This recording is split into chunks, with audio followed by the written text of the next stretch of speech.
Hi, I'm Ross O'Brien with the Economist Corporate Network in Hong Kong. Enterprises in Asia are trying to expand their businesses across an incredible diversity of markets much faster than ever before. They're doing so with a lot more information than they had in the past.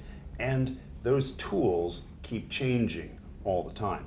How do senior executives plan for the future and incorporate technology decision-making into those plans? We're here with several Asian-based executives to talk about the New Planning Conversation, a technology thought leadership program sponsored by SAP.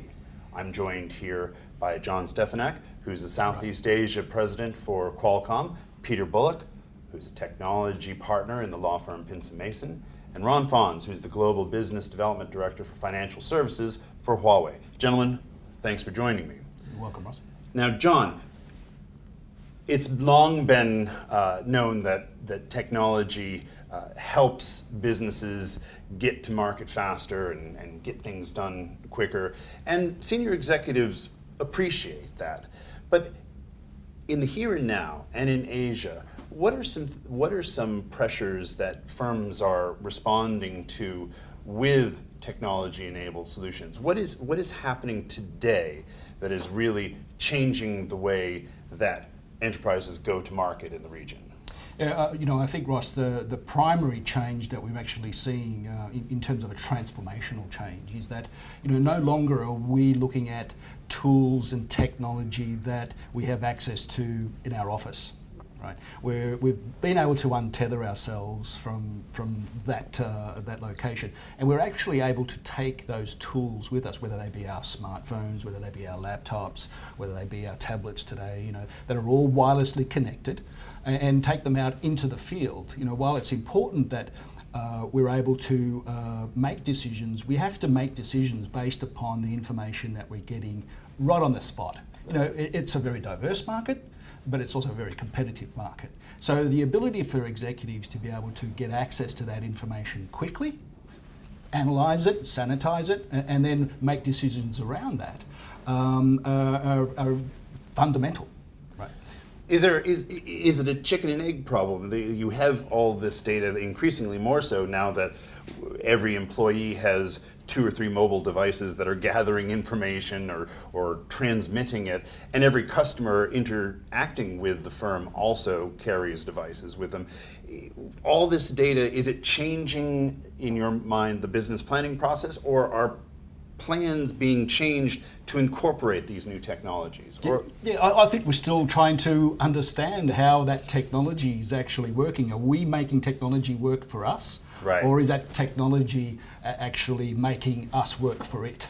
And how is this exacerbated or intensified in Asia in particular? Is the fact that that Asia is a very mobile-centric place, does that add added pressure to that transformation process? Yeah, I don't know that it actually adds pressure. What it enables, people making decisions around technology, I guess, is that they now have choice. Yeah. Right. Right. What sort of device do I actually use? Yeah. Whether it is a traditional computing wireless device, or whether it's a device that happens to have embedded technology or communications technology in there that I'm actually extracting information from. Right. It's not just about us in corporate world getting information to make decisions. Just think about it from a utility standpoint, where you have electricity companies who want information about how electricity is being used, right, to be able to make decisions around how to actually ensure that there is enough power at a particular time of day in a particular area to cater for the changes in that environment. Right. Now, Peter, you talk to a lot of CIOs, and increasingly we find that CIOs are becoming more integrated into the overall business planning cycle. CIOs in our survey increasingly felt that they were key inputs into the overall strategic direction of the firm. From your experience, is that the case? Is the CIO a much more business executive than they have been in the past? I think, yes, they are reaching towards that. There is a continuum, though, I think, between CIOs who've grown out of positions where they were executives, acting on the orders of others and putting technology in place, whereas others are more obvious members of the C-suite, perhaps, who have their own ideas and have already delegated a lot of the executive to other workers. Now, our survey showed that CEOs also felt that they were pretty intimately involved in the technology decision-making process. How do you square those two roles? In your conversations with firms, do the CEOs and CIOs of firms work together to either adopt technologies and or put technology decisions into the overall business planning process? Well, I think increasingly CEOs see it as their primary job to push the business forward using technology. Increasingly that's the case, and they're acting accordingly. That would be borne out by our survey, which found that 65% of CEOs felt that they were the ultimate decision maker in technology, and that technology was pretty critical in driving business goals forward. But is there perhaps a over-reliance on technology at times to achieve business goals? Yes, I'm sure that must be right at times. Increasingly, though, technology is an option, and increasingly there are options within technology, whether the debates to go to cloud, to outsource more generally. Yes, there's more and more options every year. These technologies, whether it's adopting cloud as an infrastructure or software as a service, or, John, to your point, enterprise mobility, do you feel that firms are looking at them as a tool for enabling strategic directions of the business, or largely to create efficiencies within the operations of the organization? I think over the last couple of years, business as usual has been very much uppermost. Everybody wants to look for the next big thing, but I think keeping the fires burning has been the real requirement. Now, Ron, in our survey, we found that there was a significant appreciation of senior executives from all over the C-suite in the business value of technology decisions. Again, cloud, business analytics, software as a service, enterprise mobility, all these things were seen as very critical to the business planning process. But adoption rates were very, very low. How do you square that circle? Well, working in financial services, I think, was the second highest respondent in the survey. I think manufacturing was maybe 1 or 2%, no more than that. But manufacturing and financial services for Asia. And within the Asian context, those two industries are radically different. Right. All right. So if you were to ask me on an overall view, cross-industry view, what we're seeing is this. If you look at talking about cloud computing, big data analytics, security, mobility, right? These are all the same thing in terms of this.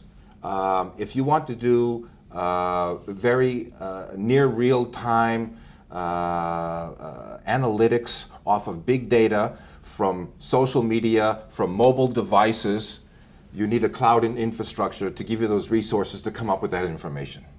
Okay. So I'm sorry to interrupt, but is it more the case that because there are so many moving parts, it's hard to get the implementation ball rolling? No, I think what I'm seeing is that technology traditionally has been tied to a specific channel of conducting business. Okay.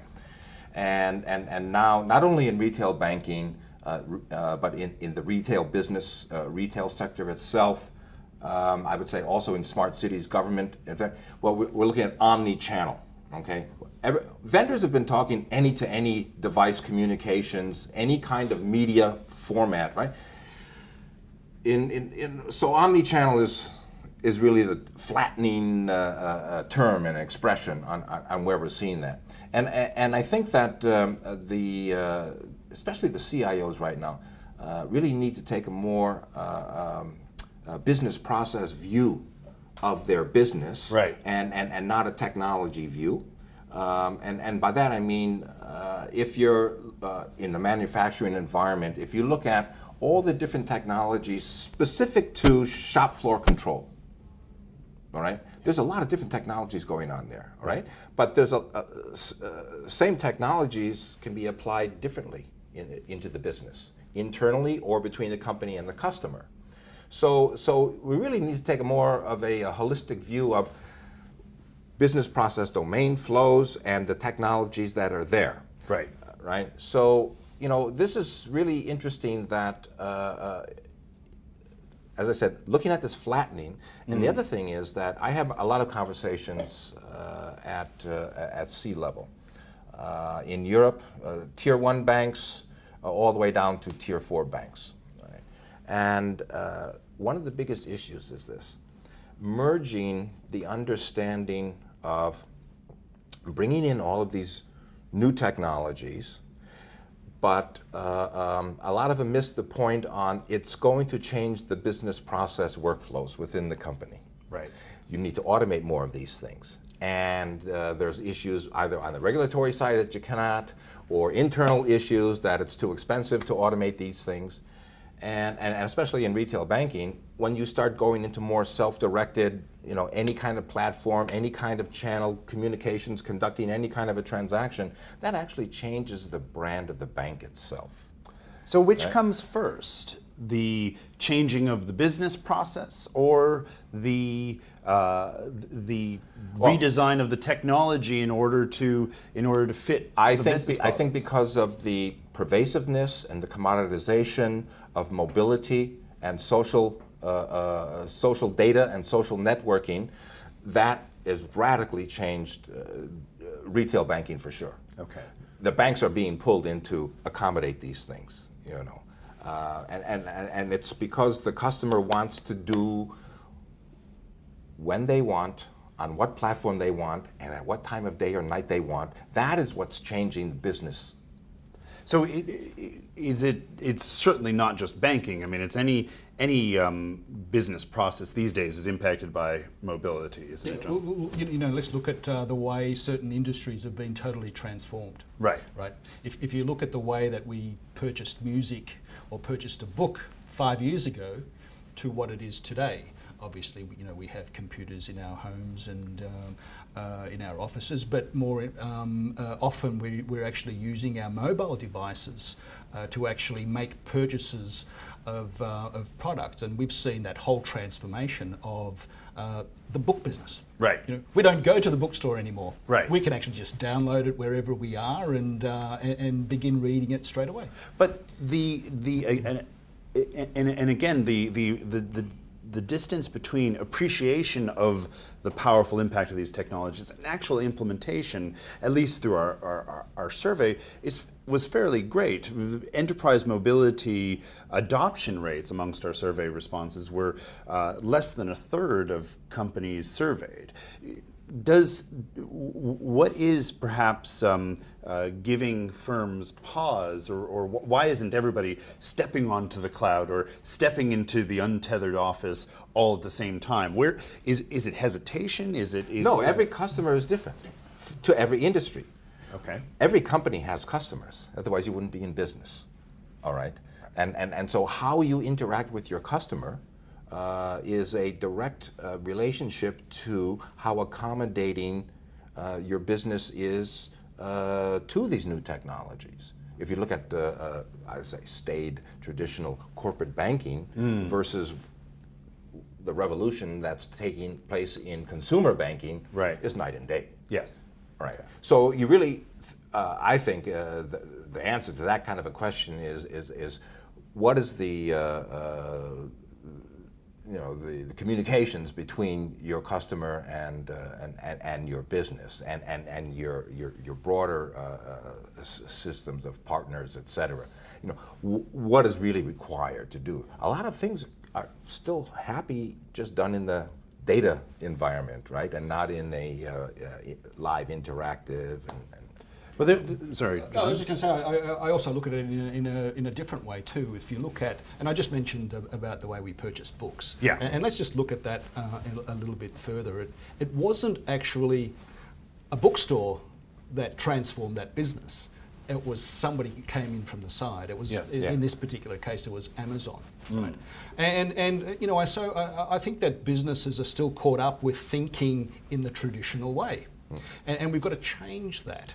And we are also seeing technology that was perhaps originally designed to perform a function, that businesses are now taking a look at that and transforming their business around the fact that, I can actually use that functionality in my business. And we look at, let's keep it very simple here, we look at things like social networking applications that really were designed around communication amongst social groups. But look at the way in which some businesses have adopted that into communication, their own communications and public relations, and transforming the way that they communicate, and perhaps even the target audience that they're communicating to. Well, within that, we take social media or mobility. Peter, beyond transforming the interactions with customers or end users, do these technologies actually impact the overall inner workings of a firm? In other words, does the information gathered through social media, is it somehow informing how the CIO thinks about the firm's business strategy?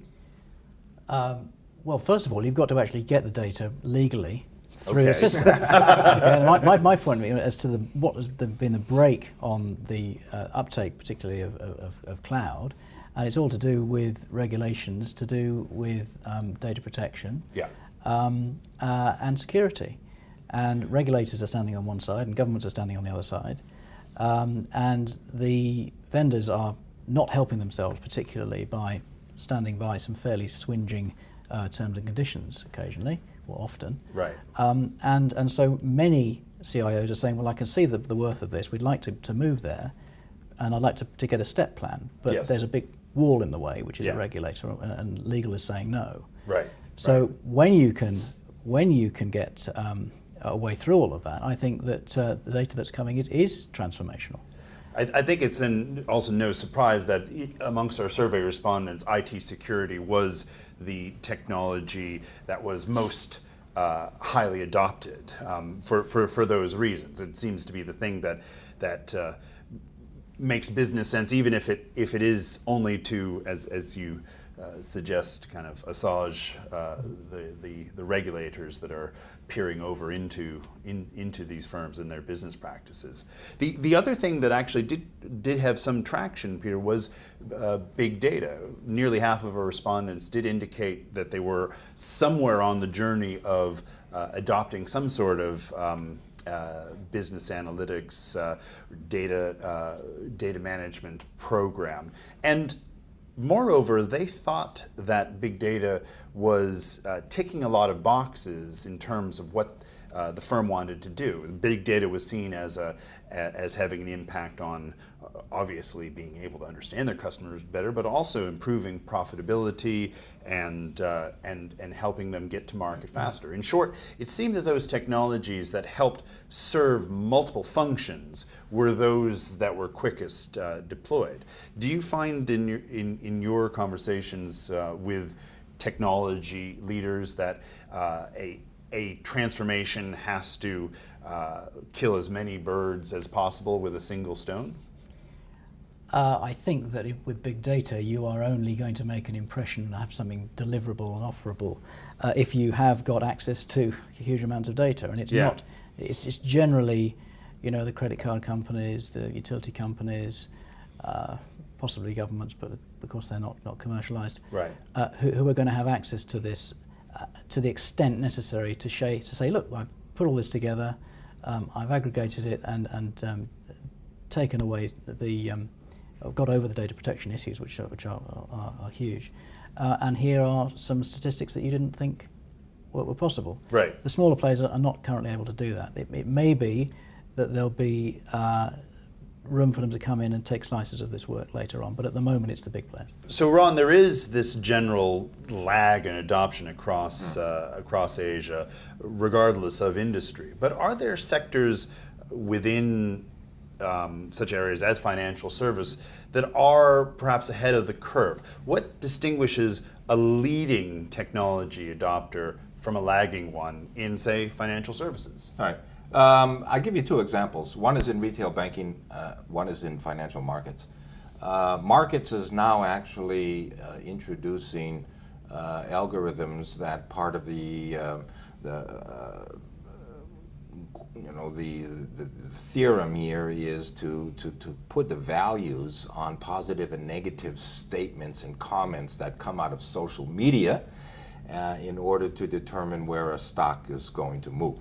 And it could be from specific pricing, or it could just be positive or negative statements about a company, and then they, come up with a statistic on whether that's a positive move or a negative move.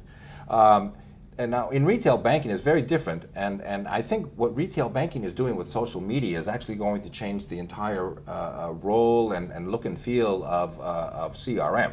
For example, quite a few banks now have a specific group that monitors all the various popular social media platforms. And typically they'll have a mandate that within 30 minutes, somebody needs to reply to that positive or usually a negative comment to try to reduce the impact on that. And so this is going on in Europe, North America as well. So if you really want a quick response to a problem you're having with a bank, complaint on Twitter instead of calling the phone and going through 7 levels of pushing in numbers. And so two different ways. One is to keep the brand intact, yeah, right, and customer satisfaction, and the other one is to how I can use this new source of data to have a broader input to making a financial decision. Right. Now, in other technology adoption trajectories, such as back to the mobility side of things, John, what do you think is going to be the most transformative in Asia over the next 2 to 3 years? If you dug out your crystal ball and said, this is the way businesses are going to fundamentally change because of the way mobility is infused into the business decision-making process, what would it be? Well, I guess you've got to look at the markets that we actually operate in throughout Asia, and it's not going to be any one particular device. Yeah. It certainly is going to centre a lot around mobility because we just don't have the fixed networks in place in many of these markets. But what the devices are going to enable us to do is choose. Yeah.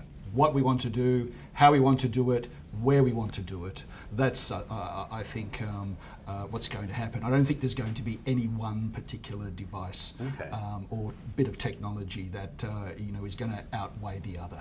How about the different markets within Asia? I'm thinking specifically about the many markets in Asia Pacific that are completely mobile-centric. We take Indonesia or the Philippines, where there's no fixed line broadband service to speak of, but enterprises use and accommodate mobile data in their workplace environments simply because it's available and it's easy to use. Do you think a decision maker, be it anybody within the C-suite that is running a business in one of these mobile-centric countries is thinking about the way mobility transforms their business in a different way from more advanced economies? So in other words, is there some sort of mental leapfrogging going in to the decision-making process in emerging markets? A little bit of that decision making is actually driven by the fact that I may not have access to certain technologies. Right. Okay. Yeah. Whereas we look around Hong Kong where we are right now, and we have access to good fixed networks and Yes. and mobile networks. Some of these other markets there just isn't that fixed infrastructure. So Yeah. so the decision making tends to be skewed in a particular way. Yes. Right. Yeah. But certainly, as it relates to all markets, they are looking at, okay, I've got a fixed infrastructure, and I've got a mobile infrastructure, and I've got whatever other infrastructure that I get access to. Right. With more choice. But Right. well, as I said, in those markets, some of it is driven by the fact that there's limited choice. Right. Now, Peter, again, throughout Asia, when you're talking to folks that run regional businesses and they're dealing with markets that may be jagged, if you like, in terms of the very different levels of infrastructure, do CEOs appreciate the fact that the CIO might be having to keep many balls up in the air simultaneously? In other words, the CEO tends to be very technology forward in Asia, but does he or she actually get the fact that there's a lot of hard work in maintaining a uniformity of network connectivity and service level within the enterprise? I think if the CEO is based, it depends whether they're based actually. If they're going to be Okay. based in Indonesia, they'll know there's power issues, and if they're based in Hong Kong, they may not be appreciative of some of that. Right. And if they're sitting back in Europe, then they may be completely oblivious to the fact that you can't join up so easily. So I think it's horses for courses. Right. And the CIO general, as we spoke of earlier, is becoming a more strategic partner at the board level. Is this on a continuum? You spoke of a spectrum before, but in general, do you see the CIO becoming more and more integrated with the strategic planning process, regardless of where they are now on that continuum? I think that they think it's inevitable. I think that it's a positive thing. I think some CIOs I've spoken to are nervous of being out of a job, because what they're finding is there's a push for everything to be either outsourced or to the cloud, and they know that as a matter of over the next couple of years, ways through are going to be found, and consequently they're going to be thinking, well, where's my headcount and what's my function? And so it pushes them up towards strategic thinking, I think. Right. So, in other words, the more one does outsource, the more strategic your role becomes by default. By default, yeah. Now, Ron, in conclusion, we have CEOs across Asia who feel that technology is increasingly important, not only to serve their business objectives, but to help them speed up their business planning process. Right. And we have CIOs who believe that technology is increasingly important at a strategic level within the firm. Does that mean that both roles are becoming more fully aware of what each other does for a living? Is this is the future a more harmonious one in the Asian boardroom? Well, I would give you a specific example, again from financial services. Apologies for that. But actually in financial services, not only in Asia Pacific, but throughout the world, the line of business manager that is actually making the buck has a lot more influence as to what kind of technology will come in. Right. So instead of working the old traditional way of talking to the infrastructure guys and trying to bring in things, working at the business, at the LOB and the C level, right, and the MD level on different business units and how you're going to make money or save money or expand your business. This is really where the new technologies are having much more impact as to what will be put into the infrastructure. Right. Right. So I think the CIOs, well, really over the last 5 years at least, have been migrating more towards understanding the strategic directions of the company in terms of growth. Right. You know, if I know my company is a M&A strategy, mergers and acquisitions, I have to have an infrastructure that's very agile, right? Yes. That I can bring in new things along those ways. Right. Yeah.